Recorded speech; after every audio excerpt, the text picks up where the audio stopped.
은혜 받으신 하나님 말씀은 구약 성경 이사야 30장 18절 말씀이 되겠습니다. 이사야 30장 18절 말씀을 다 함께 합독하시겠습니다. 그러나 야훼께서 기다리시나니 이는 너희에게 은혜를 베풀려 하시며 일어나시리니 이는 너희를 긍휼히 여기려 하심이라. 대저 야훼는 정의의 하나님이심이라. 그를 기다리는 자마다 복이 있도다. 아멘. 저는 오늘 이 시간에 여러분과 함께 기다리는 것이라는 제목으로 말씀을 나누고자 합니다. 제가 어릴 때 자란 우리 집은 시골 산장에 있는 진장이라는 곳입니다. 그 이름을 진장이라고 부르는 것은 구한말에 군대가 거기에 주둔했기 때문에 진장이라고, 진을 쳤던 장소라고 부릅니다. 그러므로 한 주일에 한 번씩 어머니가 진장에서 저와 동생들은 진장에 남겨두고 장보러 가십니다. 일주일 먹을 식료품을 진장에서 언양읍내까지 가서 장을 보아서 오시는데, 모처럼 장보러 가시니까 아침에 일찍 떠나가셔 저녁 늦게 돌아오는데, 우리 형제들은 어머니가 오는 것이 그렇게 그리워서 어머니를 기다렸습니다. 멀리 언양청 넘어 집으로 돌아오실 어머니를 목매어 기다립니다. 어머니는 멀리서 보아도, 그림그림만 보아도 저 우리 어머니다 대만히 알아요. 참 지금도 어머니의 걷는 그림그림 모습이 눈에 훤합니다. 그때 기다린다는 것이 얼마나 지루하고 안타까운지 몰라요. 어머니가 하마나 올까 하마나 올까, 파리만 잡고 날아다니지 어머니는 오지 아니하시고, 그러다가 어머니가 오는 모습을 바라보면 얼마나 기쁘고 즐겁든지 말로 다 할 수 없습니다. 먼 훗날 내가 목사가 되고 보니 또다시 그 기다림이 계속되게 되었습니다. 이제 어머니를 기다리는 것이 아니라 예수님을 기다리게 되는 것입니다. 하루도 아니고 이틀도 아니고 사흘도 아니고 매일같이 예수님을 기다립니다. 우리 사람들은 무엇을 기다리든지 누구를 기다리든지 기다리다가 이 땅을 지나가는 것입니다. 기다린다는 것은 우리 삶 전체를 이루는 굉장히 중요한 요소인 것입니다. 하나님은 우리들의 삶의 주인이십니다. 우리가 가는 길에 하나님이 따라오는 것이 아닙니다. 우리는 하나님을 따라가는 것이 우리 인생인 것입니다. 많은 사람이 자기를 내가 앞으로 나갈 때 주님께서 따라와 주십시오, 그건 잘못된 기도인 것입니다. 하나님, 내가 하나님을 쳐다보고 기다립니다. 하나님이 나를 인도하여 주시옵소서. 하나님이 가시는 곳에 우리가 따라가야 되는 것입니다. 그러므로 항상 잠잠하고 하나님을 앙망하고 기다리는 것이 우리 사람들이 해야 될 일인 것입니다. 성경에 보면은 사도 바울 선생은 굉장한 신앙인이었습니다. 그는 하나님의 은혜가 충만하고 하나님에 대한 열정이 굉장했습니다. 그러므로 바울에게는 기다리는 것이 굉장히 괴로웠습니다. 무엇이 치고 나가는 것을 좋아했었습니다. 그런데 하나님은 바울이 하나님 앞서 나가는 것을 굉장히 원치 않으셨습니다. 하나님이 성령을 통해서 못 가르칩니다. 우리가 예수 믿거나 신앙생활을 하거나 하나님 사역할 때 우리 힘으로 하지 않습니다. 성령이 언제나 함께 역사하는 것입니다. 눈에 안 보여도 성령을 숫자에 넣어야 되는 것입니다. 그런데 바울 선생이 아시아로 가는 것, 자기가 계획해서 아시아로 가려고 하니까 함께 해준 성령이 허리춤을 잡고 안 돼, 못 가. 그러면 하나님 앞에 기다리는 것이 좋은데 부르기아와 갈라디아 땅으로 다녀가 무시아 앞에 이르러 비두니아로 가고자 애쓰되 예수의 영이 허락지 아니하신지라. 아시아를 못 가니 비두니아에 가야 되겠다. 그런데 예수님의 영이 못 가게 합니다. 더 강한 의미로 성령을 예수의 영이라고 말하시는 것입니다. 예수의 영이 우리와 같이 계시는데 앞서가지 말고 붙잡았습니다. 그래서 바울 선생은 무시아를 지나 드로아로 내려갔습니다.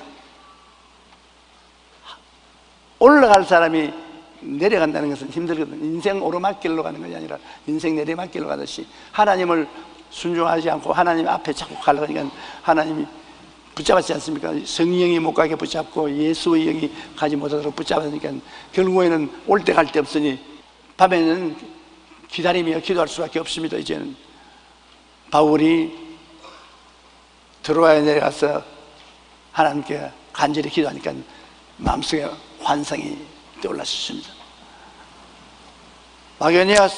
마게도니아 사람 하나가 환상 중에 나와서 그에게 청하여 이르되 마게도니아로 와서 우리를 도우라.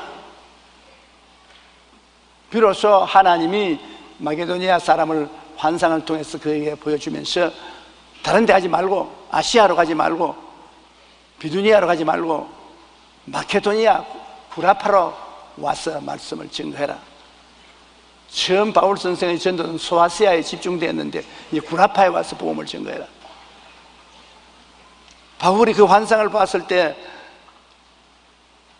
같은 일행들이 굉장히 기뻐했습니다. 하나님이 저 사람들에게 복음을 전하라고 마케도니아로 우리를 부르신 줄 우리가 알았다는 것입니다. 여기 보십시오. 무슨 일을 할지라도 마음을 비워놓고 하면 안 되는 것입니다. 마음에 하나님의 꿈인 청사진을 가지고 해야 되는 것입니다. 꿈이 없는 민족은 망한다고 그러지 않습니까? 올 때 갈 데가 없으니까. 꿈이 있어야 마음에 집중도 생기고 일할 에너지도 생기는 것입니다.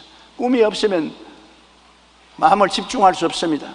산만하고 무엇을 할지 모릅니다. 그런데 바울 선생이 꿈이 없이 선교에 나가니까 예수의 영이 맞고 성령이 맞고 못 가게 하고 꿈을 얻을 때까지 들어와서 기다리게 만드는 것입니다. 상당히 조바심이 나고 안타깝지만은 기다려야 됩니다. 그래서 마게도니아의 환상이 나타날 때까지 기다려야 되는 것입니다. 바울 선생은 마게도니아로 가라는 지시를 받고 난 다음에야 마음의 확신을 가질 수 있었습니다. 성령이 우리 가슴 속에 주시는 크고 작은 꿈을 품고 살 때 우리 삶이 흐트러지지 아니하고 우리 삶이 이루어지는 것입니다. 지금 여러분 가슴에 손 얹고 한번 생각해 보십시오. 여러분에게 무슨 꿈이 가슴 속에 있습니까? 무슨 꿈이, 작은 희미한 꿈이라도 내가 장차 가야 될 꿈이 가슴에 있습니까? 없습니까? 없으면 망합니다. 꿈이 없는 백성은 망하려. 꿈이 있으면 내일이 있습니다. 우리가 그를 향해 가니까요. 그러므로 꿈이 우리 마음속에 있다는 것은 굉장히 중요합니다. 시편 40편 1절에 내가 야훼를 기다렸더니 귀를 기울여서 나의 부르짖음을 들으셨도다. 하나님이 우리 마음속에 꿈을 주실 때까지 기다려야 되는 것입니다. 꿈이 없이 시작했다는 인간의 힘으로 어려운 고비에 처해서 무너지고 맙니다. 그러나 마음에 하나님의 꿈을 받아서 꿈을 안고 나가면 동남풍이 불고 서북풍이 불고 지진이 일어나고 천지가 변화해도 두려워하지 않습니다. 왜? 하나님이 함께 계시기 때문인 것입니다. 하박국 2장 1절로 3절에 보면 내가 내 파수하는 곳에 서며 성루에 서리라. 그가 내게 무엇이라 말씀하는지 기다리고 바라보며 나의 질문에 대하여 어떻게 대답하시는지 보리라 하였더니 야훼께서 내게 대답하시어 이르시기를 너는 이 묵시를 기록하여 판에 병맥히 새기되 달려가면서도 읽을 수 있게 하라. 이 묵시는 정한 때가 있나니 그 종말이 속히 이르겠고 결코 거짓되지 아니하리라. 비록 더딜지라도 기다려라. 지체되지 않고 반드시 응하리라. 이스라엘 백성이 나아갈 그 길을 하나님 앞에 기다리는 것입니다. 하나님이 반드시 지시해 줄 테니까 하나님의 지시를 기다려서 나가지 하나님 제껴놓고 정치인들끼리 모여서 일을 하지 말라는 것입니다. 조병준 씨의 따뜻한 슬픔이라는 책에는 기다려야 할 때라는 제목의 글이 있습니다. 그 글에는 작가는 기다림이란 형벌의 시간이며 동시에 축복의 시간이라고 표현하고 있는 것입니다. 기다리는 것이 형벌이다. 그러나 또한 축복이다. 맞습니다. 기다린다는 것이 그 당시에는 얼마나 목마르고 애가 타는지 모릅니다. 그러나 답답하고 힘이 드는 기다림의 형벌은 결국 꿈이 성취되는 축복으로 우리에게 다가오는 것입니다. 그러므로 우리는 환상이나 꿈을 받기 위하여 하나님을 바라보며 기다려야 하는 것입니다. 저도 어떤 일을 소원하고 하나님께 뜻을 묻고 기다렸는데 한 주일이 지나고 한 달이 지나도 아무 대답이 없었습니다. 굉장히 마음에 답답하고 하나님이 나를 떠나셨는가 버리셨는가 그런 생각이 납니다. 그러나 나중에 하나님의 뜻이 마음에 알려질 때 꿈이나 환상이나 음성이나 이웃 사람들을 통해서 알려질 때 얼마나 큰 축복이 되는지 모릅니다. 그러므로 꿈은 괴로움과 즐거움을 동시에 우리에게 가져오는 것입니다. 10억짜리 집에 사는 사람이 1억짜리 집에 사는 사람보다 더 행복할까요? 대학 교수가 유치원 교사보다 성공한 사람입니까? 커다란 외제 자동차를 타는 사람은 띠꼬를 타는 사람보다 성공한 인생이라고 말할 수 있습니까? 성공과 행복의 기준은 단순히 외형에 있지 않습니다. 진정으로 성공한 사람이란 하나님이 원하시는 것을 이룬 사람이 것입니다. 하나님이 원하시는 삶을 사는 것이 성공한 삶입니다. 아무리 거창스러운 일을 해도 하나님이 원치 않은 삶은 먼지와 티끌 같습니다. 강철왕 카네기는 이런 말을 했습니다. 나는 방직 공장에서 일할 때 꿈이 있었습니다. 그 꿈은 방직 공장 최고의 직공이 되는 것이었습니다. 그러나 방직 공장을 그만두고 내가 우체부로 취직을 했을 때 나는 최고의 우체부가 됐다는 꿈이 있었습니다. 어느 날 나는 강철에 손을 대기 시작했습니다. 그리고 내 꿈은 강철 왕이 되는 것이었습니다. 그리고 나는 그 꿈을 이루어 정말로 강철 왕이 되고 말았습니다. 우리는 기도하고 기다리며 성령께서 우리 마음에 주시는 크고 작은 꿈을 품고 살아가야 합니다. 그러할 때 그 꿈이 언젠가 반드시 이루어지고 삶의 진정한 성공과 행복을 얻게 되는 것입니다. 또 꿈을 얻을 뿐 아니라 우리 삶을 정비하기 위하여 기다려야 되는 것입니다. 일본 도요타 자동차가 큰 어려움에 봉착해 있습니다.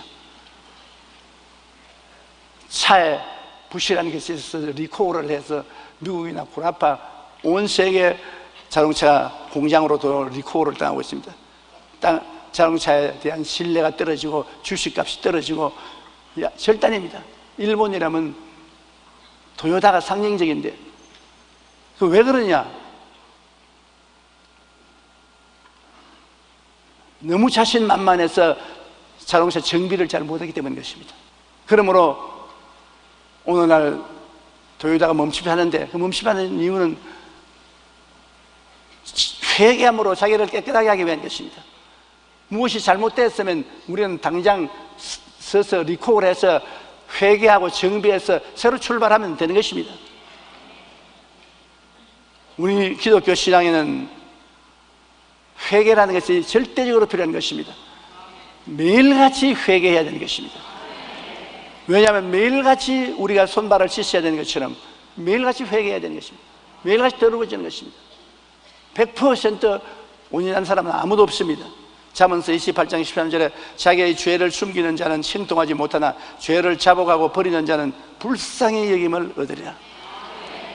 죄 지어놓고도 죄를 감추면 불쌍히 여김을 받지 않지만 죄 지어놓고 죄 지었다고 회개하고 돌아서면 불쌍히 여김을 받습니다. 나는 요사이 신문에 보고 일본의 토요타 자동차 사장이 국내외에 회개하고 미국의 청문회에도 쓰겠다고 겸손하게 나오는 거 보고 굉장히 마음에 감동했습니다. 그분은 일본의 수상과 같은 정도로 존경을 받는 사람인데 회개한단 말입니다. 그러니까 존경심이 생기지 않습니까? 그런 사람이 내가 무엇 때문에 회개해? 내가 무엇 때문에 청문회에서 그렇게 버티면 버틸 수 있지요. 그러나 그 결과는 버림당하는 것입니다. 고린도후서 7장 1절에 사랑하는 자들아 이 약속을 가진 우리는 우리 하나님을 두려워하는 가운데 거룩함을 온전히 이루어 육과 영의 온갖 더러운 것에서 자신을 깨끗하게 하자. 우리가 왜 하나님 앞에 기다리는 삶을 사느냐? 나를 깨끗하게 하기 위해서 시간이 필요합니다. 때 닦는데 시간 필요하지 않아요. 우리가 무엇인지 일사천리로 한다고 잘하는 것 아닙니다. 가다가는 기다리면서 자기를 되돌아보고 자기를 정비해야 되는 것입니다. 더구나 먼 길을 가려고 할 때는 자동차를 굉장히 정비해서 부품을 다 갈아 끼우고 출발해야 되는 것입니다. 그 정비하는 시간이 버린 시간이 아닙니다. 굉장히 중요한 시간인 것입니다. 우리 인생도 마찬가지인 것입니다. 우리가 주일날 교회에 와서 하루 종일 시간을 보내는 것 낭비가 아닙니다. 와서 기다리는 것은 우리를 정비하는 시간인 것입니다. 우리가 잘못되어 가는 것을 회개하고 씻어내는 준비하는 시간이 바로 교회에 와서 예배드리는 시간입니다. 시간이 있을 때 기도원에 가서 예배드리는 건 시간 낭비같이 보이지만은 아닙니다. 자기를 정비하는 시간인 것입니다. 그렇게 하는 사람은 자기를 깨끗하게 하고 하나님의 은총을 받을 수 있는 것입니다. 또한 우리가 주님 앞에 기다리고 정비하는 것은 십자가의 오중복음, 삼중축복을 마음속에 확인해보고 가기 위한 것입니다. 우리가 어디를 가든지 내 마음속에 내가 누구라는 그 진실을 확실히 알고 어떠한 모습으로 가야 하는 것을 알아야 되는 것입니다. 자기 사진을 쳐다보고 이렇게 생겼구나, 내가 이름으로 이 길로 가야 되겠다. 확실히 마음속에 자기 자신이 누군지, 자기 존재가 어떠한 사람인지 정체성이 확실해야 되는 것입니다. 많은 사람이 예수 믿고 교회 왔다 갔다 하면서 당신 누구요? 예수 믿어요. 예수를 어떻게 믿어요? 우리 목사님이 알아요. 확실한 정체성이 없습니다. 여러분, 많은 사람이 예수 믿다고 주여 주여 부르지만 자기가 예수 그리스도를 믿어 어떠한 사람이 되는지 모르는 것은 굉장히 중요한 일입니다. 왜냐하면 교회에 와서 십자가 밑에서 십자가를 잘 보고 기다렸다면 성령께서 그 마음속에 그리스도 안에서 정체성을 보여주었을 것입니다. 성경은 말씀하여 누구든지 그리스도 안에 있으면 새로운 피조물이라, 이전 것은 지나갔으니 보라 새 것이 되었다. 그 내가 새 것이 된 것을 알아야죠. 옛날 내 모습대로 살아서 안 되는 것입니다. 새 것이 된 것을 다시 한번 알기 위해서는 기다려야 되는 것입니다. 우리는 십자가 앞에서 자기를 비춰보면서 예수님이 십자가의 보혈로 용서받고 의로움을 얻은 사람이다, 성결하고 성령 충만받은 사람이다, 예수님이 채찍에 맞으심으로 치료와 건강을 받은 사람이다, 나는 아브라함의 복을 받은 사람이다, 나는 부활과 영생 천국을 얻은 사람이다, 나는 이런 사람이다, 이게 나의 올바른 정체성이다, 주여 나는 알고 깨닫습니다, 나는 이런 사람입니다, 그러므로 출발합니다. 마음속에 정체성을 확실히 알고는 두려움 없이 담대하게 출발할 수 있습니다. 자기가 누군지 모르면 담대할 수가 없지요. 자기가 누군 줄 알기 때문에 담대합니다. 여러분, 평신도라도 내가 십자가 앞에서 어떠한 사람이라는 것을 잘 정비해서 알고 있으면 어느 곳에 가서 예배를 인도해 달라도 할 수 있고, 부흥회를 해달라도 할 수 있고, 가르치라도 할 수 있는 것은 여러분의 마음속에 예수 믿고 난 다음 어떠한 사람이 되었는지 그 내용을 알고 있기 때문인 것입니다. 예수 믿는 것이 무엇입니까? 몰라요. 성경 전체에 있어요. 성경 보세요. 물론 여기 다 있죠. 그러나 급한 사람이 지금 숨이 넘어가는데 예수를 어떻게 믿냐고 물는데 성경 읽으라 하면 어떻게 합니까? 여러분, 마음속에 그리스도에 대한 확실한 믿음을 가지고 여러분 정체성을 가지고서 나가면 하나님의 은총이 끝이지 않습니다. 그러기 위해서 자기 삶을 정비하기 위해서 기다려야 되는 것입니다. 또한 4차원의 영성을 살펴보아야 해요. 내가 그냥 믿는 것이 아니라 내 생각이 새로워지느냐, 내가 교회에 와서 내 생각이 새로워지느냐, 옛날 생각 그대로 가지고 있느냐, 성경을 읽고 오늘은 어제보다 생각이 달라지고 내일은 오늘보다 더 나아지고 그러한 생각이 달라지느냐, 내 마음속에 꿈이 새로워지느냐, 내 마음의 믿음이 자라고 있느냐, 내가 말을 긍정적이고 적극적인 말을 하는가, 자기를 살펴봐야 되는 것입니다. 무조건 하고 바쁘게 뛴다고 되는 것이 아닙니다. 시간 내어서 자기 정체성도 알아보고 또 4차원의 영성도 알아봐야 되는 것입니다. 말씀을 많이 알아도 그 말씀이 자기 생애 속에 이루어지지 않고 관계가 안 되는 것은 4차원의 영성을 모르기 때문인 것입니다. 어떻게 교제하는지 모르는 것 때문인 것입니다.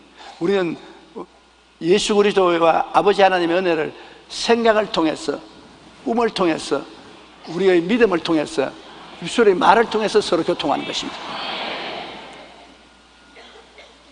우리가 미국 사람하고 교통하려면 영어를 해야 됩니다. 일본 사람하고 이야기하려면 일본어를 해야 돼요. 외국 사람이 한국 사람하고 이야기하려면 한국말을 해야 돼요. 요사이 텔레비에 나가서 말하는 한국말하는 외국 사람들 보고 내가 깜짝 놀라는 것입니다. 어떤 말은 나보다 더 잘 알아요. 문자를 쓰는데 깜짝 놀라요. 그러면 서로 말을 하기 때문에 교동이 되는데, 하늘나라 말은 무엇입니까? 사람들은 하나님의 은총을 알아도 하나님 나라 말을 못하기 때문에 대화가 안 돼서 얻지를 못해요. 하늘나라 말은 생각이 하늘나라 말입니다. 꿈이 하늘나라 말입니다. 믿음이 하늘나라 말입니다. 입술의 고백이 하나님 말입니다. 그러므로 하늘나라는 생각을 바꾸고 꿈과 환상을 바꾸고 내 믿음을 바꾸고 말을 바꾸면 내 믿음대로 될지어다. 변화의 변화가 다가올 수 있는 것입니다. 에레미야가 3장 26절에 사람이 야훼의 구원을 바라고 잠잠히 기다림이 좋도다. 그러므로 하나님의 구원의 역사가 일어나도록 하기 위해서 기다리는 시간을 갖고 마음을 정비해야 되는 것입니다. 요사이 사람들이 너무 바빠요. 밥도 바쁘게 먹고 일도 바쁘게 하고 잠도 바쁘게 자고 대화도 바쁘게 하고 죽기도 바쁘게 죽습니다. 좀 슬로우해야 돼요. 시편 123편 1절로 2절에 다윗은 이렇게 말했습니다. 하늘에 계시는 주여, 내가 눈을 들어 주께 향하나이다. 상전의 손을 바라보는 종들의 눈같이, 여주인의 손을 바라보는 여종의 눈같이 우리의 눈이 야훼 우리 하나님을 바라보며 우리에게 은혜 베풀기를 주시기를 기다리나이다. 상전의 손을 바라보는 같이, 여주인의 손을 바라보는 같이 우리가 하나님을 기다리면 하나님이 우리에게 은혜와 능력을 주시는 것입니다. 조금 기도하고 난 다음 아유 너무 급한데 하나님이 안 돌봐주시니까 내가 하나님 앞서 해야지, 그러다가 버림당하는 것입니다. 하나님이 주시는 능력을 받아서 일을 해야지요. 다윗은 시편 40편 1절에 내가 야훼를 기다리고 기다렸더니 귀를 기울이서 나의 부르짖음을 들으시더라고 고백했습니다. 이처럼 영적으로 성숙한 신앙인은 하나님을 기다리고 또 기다린다. 조금 기다렸다고 기다린 거 아닙니다. 기다리고 또 기다린다. 게리 토마스는 초대교회에서는 인내와 기다림이 그리스도의 제자라는 증명이었다고 했습니다. 하나님 부르심을 받았다는 것은 기다리라고 명령받은 것과 같은 의미였다고 생각했습니다. 그러므로 초대교회는 하나님의 하나님을 기다리는 사람, 그가 이고리였던 것입니다. 하나님의 종은 하나님의 명령을 듣지 않고는 움직이지 아니하는 하나님을 기다리는 사람이 하나님의 종이었습니다. 요사이는 전부 주인이 돼서 기다리지 않고 지 마음대로 행합니다. 그게 큰일인 것입니다. 우리는 또다시 마음이 깨어져서 하나님의 음성을 들을 수 있어야 되는 것입니다. 하나님의 약속을 이루기 위해 우리가 반드시 가져야 할 자세가 기다리는 것입니다. 베드로후서 3장 9절에 주의 약속은 어떤 이들이 더디다고 생각하는 것 같이 더딘 것이 아니요 오직 하나님께서 너희를 대하여 참으사 아무도 멸망하지 아니하고 다 회개에 이르기를 원하시느니라. 우리는 너무 하나님 늦게 대답한다, 너무 늦게 응답한다지만 하나님 계획이 다 계셔요. 우리는 잠잠히 기다리며 생각과 꿈과 믿음과 말의 4차원의 영성으로 우리의 삶을 정비하고 하나님이 언제 찾아오실지라도 그것을 모시들 준비가 되어야 되는 것입니다. 그 다음 또 하나님을 기다린다는 것은 하나님의 절대 주권에 순복하기 위해서 기다리는 것입니다. 계급이 낮은 사람이 계급 높은 사람을 기다리는 것입니다. 계급이 낮은 사람이 계급 높은 사람보다 앞서서 나가고 마음대로 행하면 계급장이 떨어지는 것입니다. 하나님과 동등 혹은 앞서가려는 사람들이 많습니다. 그건 기다리지 않고 나가는 사람들인 것입니다. 하나님이 분위를 무시하는 것입니다. 바벨탑의 사람들은 바로 그런 사람입니다.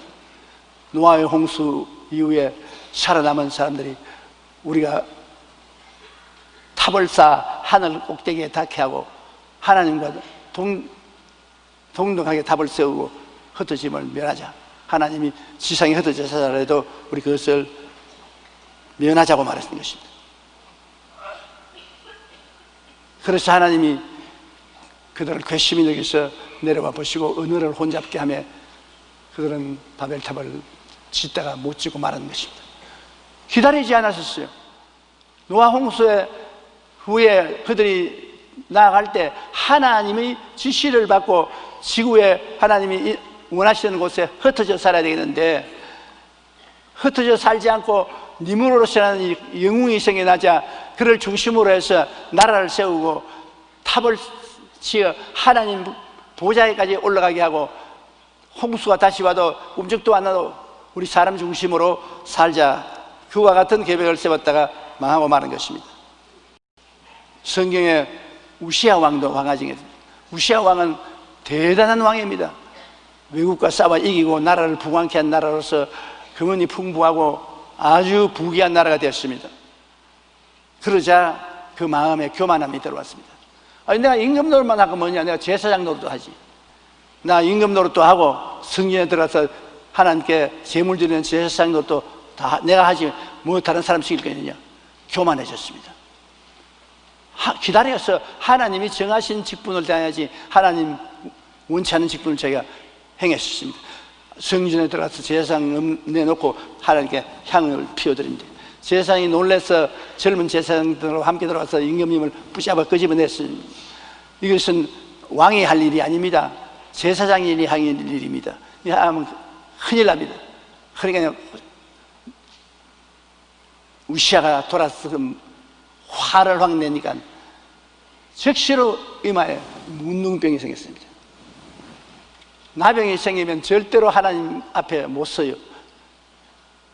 그 길로 그는 성령에서 나와서 평생 나병 환자로서 별궁에 살고 비참하게 죽은 것입니다. 하나님은 교만한 자를 미워하고 물리치는 것입니다. 교만은 패망의 선봉이요 멸망의 앞잡이가 되는 것입니다. 잠언서 14장 29절에 노하기를 더디하는 자는 크게 명철하여도 마음이 조급한 자는 어리석음을 나타낸다. 전도서 5장 2절에 너는 하나님 앞에서 함부로 입을 열지 말며 급한 마음으로 말을 내지 말라. 하나님은 하늘에 계시고는 땅에 있음이니라. 그러므로 하나님 앞에 겸비하고 낮아지고 잠잠히 하나님의 인도하심을 기다려야 되는 것입니다. 마리안 안디슨은 미국의 유명한 복음 가수인 것입니다. 여러분 중에 마리안 안데슨이 부르는 노래를 들어본 적이 있습죠? 나는 들어봤는데 장로님은요? 들어보셨어요? 장로님과 나같이 노트리는 들어봤습니다. 젊은 사람들은 못 들어봤는지도 모르겠습니다. 그녀가 찬양을 하면 상처받은 영혼들이 위로를 받고 많은 불신자들이 회개하여 하나님께로 돌아오는 놀라운 역사가 일어나곤 합니다. 그녀가 오늘날 이처럼 은혜로운 복음 가수가 되기 전에는 작은 일화가 있습니다. 마리안이 고등학교에 다닐 때 그녀의 노래 실력이 뛰어나져 몇 년 동안 개인 교수를 받은 후 뉴욕에 있는 홀에서 독창회를 했는데 독창회가 대단히 비극적인 평가를 받고 그는 완전히 파탄에 이르렀습니다. 시리에 찬 마리아니 집에 들어오니까 그 어머니가 이렇게 위로했습니다. 얘야, 은혜가 위대함보다 먼저 있어야 된다. 네가 음악가로서 위대한 사람이 되기 전에 하나님 은혜부터 먼저 받아야 된다. 그 어머니는 무식하지만 올바르게 판단했습니다. 주를 믿는 사람은 무엇보다도 성령 충만부터 먼저 받아야 돼요. 사업을 성공하려고 하든지, 체육에 성공하려고 하든지, 정치에 성공하려고 하든지, 그 무엇 전에 하나님 앞에 성령의 충만한 은혜부터 받으면 하나님이 함께 해 주신다는 것입니다. 은혜가 없으면 자기 힘으로 살아야 되니까 안 되지요. 은혜가 있으면 하나님의 힘으로 되는 것이죠. 이 어머니 말 한마디에 그는 변화되었었어요. 그 후에 그녀는 정말 열심히 기도해서 하나님의 성령의 충만함을 받고, 하나님의 성령의 충만한 가운데서 노래를 부르니까 일량의 미국과 세계를 감동시키는 가수가 된 것입니다. 우리는 늘 하나님의 은혜를 잊지 말고 하나님 절대 주권에 순복하기 위하여 잠잠히 기다릴 줄 알아야 하는 것입니다. 내 생각과 내 힘으로 믿고 나아가기 전에 먼저 하나님의 뜻을 기다려야 합니다. 우리가 잠잠히 기다릴 때 하나님께서는 절대 주권적인 뜻을 깨우쳐 주시는 것입니다. 그러면 우리가 그의 뜻을 순종하면 됩니다. 우리가 하나님의 절대 주권에 순복할 때 하나님께서는 우리의 삶을 영혼이 잘됨 같이 범사에 잘되며 강건하고 생명을 얻되 풍성에 얻는 길로 이끌어 가시는 것입니다. 우리의 삶을 복되게 만들어주는 근본의 능력은 하나님께 있는 것입니다. 그러므로 우리가 하나님이 우리를 이끌어 갈 때까지 잠잠하게 기다려야 되는 것입니다. 성급하게 놔둬서는 안 되는 것입니다. 미국의 유명한 부흥사였던 무디 목사님은 어느 날 교인 중에 한 사람이 양조장을 크게 지었어요. 술 만드는 큰 공장을 지어서 그것을 하나님께 헌당하겠다고 많은 주변의 목사들을 부르고 장로들 또 지위에 있는 사람을 불러서 납성식을 했습니다. 그 마지막 축도 시간에 D.L. 무디 목사, 자기 교회 본교회 목사에게 축도를 해달라고 부탁했습니다. 그런데 목사들마다 양조장에 와서 축복을 했습니다. 훌륭한 양조장을 경영해서 돈을 많이 벌으라고. 그래 이제 무디 목사가 축도할 차례가 왔는데 무디 목사가 기도를 하기를, 하나님, 이 양조장이 오늘 예배를 드리고 내일부터 문을 열게 됩니다. 그러나 이 양조장 문이 열리지 않게 하여 주옵소서. 기가 막히지. 이 문을 열면 엄청난 술이 생산되어 수많은 청소년들이 술을 마시고 타락하게 될 것입니다. 또 수많은 어른들도 술을 마시고 취하여 제정신이 아닐 것입니다. 그러니 하나님, 오늘 밤 이 주조장 주인의 마음을 감동시켜 주셔서 내일 아침 이 양조장이 문을 열지 않게 하여 주십시오. 주님의 이름으로 기도합니다. 무디 목사님이 이런 축도를 하자 사람들은 예배 후 축하 파티를 하려다가 모두 당황하여 뿔뿔이 헤어져 버리고 마는 것입니다. 아주 잔치에 찬물을 끼얹어 버렸었어요. 사람들마다 고개를 숙여 에이, 괜히 왔다. 그러고 떠났습니다. 그날 밤 양조장 주인은 밤에 고민하느라 찬잠도 못 잤습니다. 그는 새벽에 조용히 기도하며 하나님 뜻이 무엇인지 알기 위해서 기다렸습니다. 양조장을 지기 전에 기다리지 않고 지어놓고 이제 기다렸습니다. 근데 하나님께서 잘했다, 양조장이 열악하겠습니까? 그때 하나님의 감동이 그에게 물결치듯이 다가옵니다. 그는 양조장 문을 열지 말라, 양조장을 하지 마라, 그런 하나님의 말씀이 마음속에 들어왔습니다. 그래서 그는 그 이튿날 그 건물을 무디 목사님에게 바쳤습니다. 교회에서 사용하십시오. 무디 목사님은 이 양조장을 무디 신학교가 되게 해서 수많은 교육자와 전도자를 배출시키고 기독교 부흥에 큰 도움을 가져오게 된 것입니다. 세상 술을 만날 공장을 하늘나라 술 공장으로 만들게 된 것입니다. 그게 하나님 앞에 기다릴 때 그런 큰 다른 점이 다가오는 것입니다. 잠언서 16장 9절에 사람이 마음으로 자기의 길을 계획할지라도 그의 걸음을 인도하시는 이는 야훼시니라. 우리의 운명을 결정하는 것은 하나님이 하시는 것이기 때문에 먼저 하나님의 말씀을 듣고 하는 것이 좋습니다. 하나님 말씀 듣지 않고 앞서서 하면 큰 상처와 손해를 입게 되는 것입니다. 하나님이 뜻은 인간의 생각과 너무나 다릅니다. 그러면 우리는 하나님의 뜻을 알기 위해 부르짖어 기도하며 잠잠히 하나님을 바라보고 기다리는 우리들이 되어야 되는 것입니다. 급하게 시들면 안 되는 것입니다. 그 다음 또 왜 우리가 기다려야 되냐면 믿음의 진실성을 증명하려면 기다려야 되는 것입니다. 정말 믿는 사람은 끝까지 기다려요. 정말 안 믿는 사람은 조금 기다리다가 집어치워버려요. 아브라함이 85세 아들 얻겠다고 약속하고 난 다음에 무려 15년 동안 기다려요. 95, 100살이 될 때까지 기다려요. 철저히 믿었으니까. 그렇게 안 믿었으면 중도에 포기했을 것인데요. 그래서 100세 아들 이삭을 낳은 것입니다. 히브리서 6장 13절로 15절에 하나님이 아브라함에게 약속하실 때 가리켜 맹세할 자가 자기보다 더 큰 이가 없으므로 자기를 가리켜 맹세하여 이르시되 내가 반드시 너에게 복주고 복주며 너를 번성케 하고 번성케 하려 하였더니 그가 이같이 오래 참아 약속을 받았느니라. 하나님 약속했다고 당장 안 일어난다고 낙심하지 마십시오. 오래 참는 것을 하나님 시험해 보시는 것입니다. 요셉은 무려 13년 동안 기다렸습니다. 애굽의 국무초리가 된 것을 하나님이 꿈으로 보여주었는데도 불구하고 종살이 13년에 잔뼈가 다 굵었습니다. 그 오랜 기다림 후에 하나님이 그를 애굽의 국무총리로 만들어 주신 것입니다. 얼마나 기다린 것이 안타깝고 답답하게 했습니까? 시편 105편 17절로 19절에 그가 한 사람을 앞서 보내셨으며 요셉이 종으로 팔렸도다. 그의 발은 차고에 차고 그의 몸은 쇠사슬에 매였으나 곧 야훼의 말이 응할 때까지 그의 말씀이 그를 단련하였도다. 잠언서 16장 9절 사람이 마음으로 자기의 길을 계획할지라도 그의 걸음을 인도하시는 야훼시니라.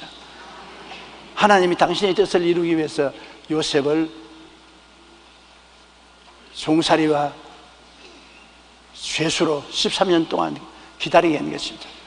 그 하나님의 말씀이 그를 연단했다고 말한 것입니다. 사람은 누구나 자신이 처한 환경에서 여러 가지 고난을 겪으며 살아갑니다. 학자들에 의하면 사람이 어려운 일을 당할 때 나타나는 반응은 6가지 형태로 구분된다고 말합니다. 고난이 다가오면 첫째 기피 또는 은둔형입니다. 어려움이 오면 도망치고 회피하려는 태도인 것입니다. 둘째는 절망 또는 자학형인 것입니다. 고난이 처할 때 스스로 절망하여 자살까지 쉽게 해버리고 맙니다. 셋째는 책임 전가형입니다. 언제나 잘못의 원인을 남의 탓으로 돌리고 자기는 책임이 없다고 말합니다. 넷째는 원망 혹은 분노형인 것입니다. 고난이 다가오면 남을 원망하고 마음에 분노가 쌓여 혈기를 부리는 태도인 것입니다. 다섯째는 전투형입니다. 어려움이 오면 무턱대고 싸우려고 들며 폭력을 행사하는 것입니다. 여섯째 성숙형입니다. 고난에 처하면 원망하거나 절망하지도 않고 분노로 공격적이 되지도 않고 고난 중에 무슨 뜻이 있을 것이라 생각하며 참고 기다리는 태도인 것입니다. 이렇게 사람은 고난을 만나면 여러 가지 다른 반응을 나타낸다고 하는 것입니다. 제일 고난당했을 때 올바른 반응을 하는 것은 하나님이 무슨 뜻이 있을 것이다. 나는 모르겠지만은 하나님이 이 고난을 내게 보낼 때는 무슨 뜻이 있을 것이니 하나님의 뜻을 기다리자. 미리 나가서 하나님의 뜻을 흥크러지게 하지 말고 기다리자. 어거스틴은 고통은 누구나 동일하게 당하는 것이지만 그에 대한 결과는 그 고통을 당하는 사람의 태도에 따라 다르다고 말하는 것입니다. 하나님께로서 온 시련임으로 하나님의 뜻을 기다리려고 하는 사람은 차분하게 기다리며 고통을 받아들이고 극복합니다.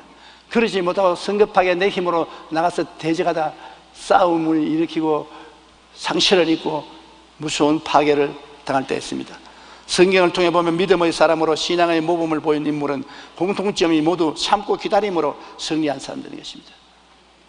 우리가 정말 참된 믿음은 우리 안에 가지고 있다면 어떤 상황에 이를지라도 하나님께 우리 믿음의 진실성을 증명하기 위하여 끝까지 참고 기다려야 되는 것입니다. 내 힘으로 문제를 해결하려고 하지 말고 하나님의 뜻이 있어서 나를 연단하는 것이다. 그러므로 하나님이 뜻을 이룰 때까지 참고 기다리자. 그게 제일 올바른 태도입니다. 그러면 반드시 하나님이 당신의 뜻을 우리에게 보여주시는 것입니다. 우리의 삶의 모든 면에 기다림이 필요한 것입니다. 더구나 하나님을 따라가는 데는 더욱더 그러한 것입니다. 오늘 본문의 이사야 30장 18절 우리 다 같이 한번 따라 읽으십시다. 야훼께서 기다리시나니 이는 너희에게 은혜를 베풀려 하심이요 일어나시리니 이는 너희를 긍휼히 여기려 하심이라. 대저 야훼는 정의의 하나님이시라. 그를 기다리는 자마다 복이 있도다. 이야, 기다린다는 것이 얼마나 좋습니까? 하나님은 우리에게 은혜를 베풀게 하려고 기다리는 것입니다. 타이밍을 맞추는 거예요. 우리를 불쌍히 여기려고 기다리시는 것이고, 우리를 정의롭게 만들기 위해서 기다리신 우리 하나님이신 것입니다. 현대 문명은 빠른 속도를 강조만 합니다. 사람들은 더 빠른 기차를 타자, 더 빠른 지하철, 더 빠른 자동차, 그런 것을 선호합니다. 인터넷도 하루가 다르게 연결 속도가 빨라져 속도가 조금이라도 느리면 사람들은 기다리지 못하고 답답하여 어쩔 줄을 모릅니다. 심지어 사람들은 병도 한 번의 주사약으로 신속하게 낫기를 바라고 돈벌이도 일확천금하여 하루아침에 부자가 되기를 원합니다. 오래 참고 기다린다는 것은 시대에 뒤진 것이 되어 현대인들은 도무지 고난을 참고 오래 기다려서 열매를 맺지 않으려고 합니다. 하워드 위트만은 인생은 기다리는 시간이라고 하는 것입니다. 인생 자체가 기다리는 시간이라는 것입니다. 어린이들은 자전거를 탈 수 있을 때를 기다리고, 청소년들은 자신이 자동차를 몰 수 있는 면허를 얻을 때까지 기다리고, 의학도는 의사로서 면허 받을 때를 기다리고, 젊은 부부는 자기들이 새 집을 살 때를 기다리고, 이와 같은 기다림의 예술을 행해야 하는 것입니다. 단번에 안 됩니다. 우리의 삶의 모든 면에는 반드시 기다림이 필요한 것입니다. 인생도 기다리는 기간이요, 신앙생활도 기도하며 기다리는 생활입니다. 더구나 우리가 하나님의 뜻을 알고 따르는 데는 더욱 기다림이 필요합니다. 예수님은 끝까지 견디는 자는 구원을 얻으리라고 말씀하시는 것입니다. 그러므로 여러분께서 신앙생활하면서 여러분 마음에 맞지 않는 괴로운 일을 당할 때라도 낙심하지 마십시오. 하나님이 기다리는가 안 기다리는가 그걸 알아보려고 하시는 것입니다. 왜냐하면 하나님은 예수님 보혈을 주고 여러분을 사셨습니다. 하나님 앞에 귀하고 귀한 존재인 것입니다. 여러분이 당하는 여러 시험과 환난은 하나님이 아시고 여러분이 당하는 것입니다. 그러므로 하나님이 나를 아시기므로 하나님 뜻이 이루어지시옵소서 기다리는 것이 좋습니다. 우리 기도드리겠습니다.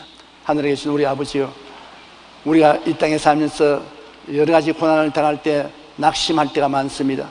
아무도 몰라주고 나 혼자 이래같이 망하는 줄로 탄식할 때도 많습니다. 그러나 고난을 통해서 하나님은 우리에게 여러 가지 일을 알아보시는 것이옵니다. 우리를 기다리게 만드심으로 우리를 장성하게 하시고 하나님을 공경하는 겸손한 사람이 되게 하시고, 또 하나님 주신 꿈을 마음속에 받아들이게 하시고, 또 하나님의 절대 주권에 복종하게 하시고 여러 가지 변화를 갖다 주는 것입니다. 그러므로 우리는 신앙생활에 기다림이 절대로 필요합니다. 조급하게 느끼지 말고 기다릴 줄 아는 우리들이 되게 도와주시옵소서. 예수님 이름으로 기도합니다. 아멘.